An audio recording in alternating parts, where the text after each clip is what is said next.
झिंगा आहे हा. ह्याच्यामध्ये मी अद्रक लसूणची पेस्ट टाकलेली आहे. हळद टाकते 1 चमचा.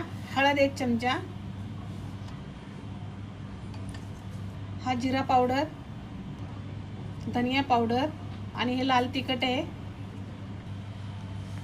ह्या मच्छीला जेव्हा आपण मसाला लावतो ना तेव्हा असं चमच्यानेच फिरवायचं आणि धुतो तेव्हा चाळणीमध्ये घेऊन धुवायची मच्छी, म्हणजे स्वच्छ धुतल्या जाते. आणि ह्याला लिंबू पण लावायचं धुते वेळेस. मसाला लावून झालेला आहे माझा. आता आपण याला फ्राय करते. तेल माझं गरम झालं आणि बघा मच्छी अशी टाकून दिली तेलामध्ये. आता हिला पलटी मारते, अशी पलटी मारून घ्यायची. आणि ही मच्छी करून बघा, खूप मस्त फ्राय पण होते आणि खाण्यासाठी पण खूप मस्त लागते. पाण्यामध्ये घेणार आहे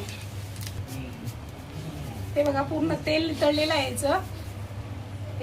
एक पण थेंब असा पडत नाहीये. असं करून बघा, ही मच्छी खूप मस्त होते. खाण्यासाठी एकदम रेडी आहे.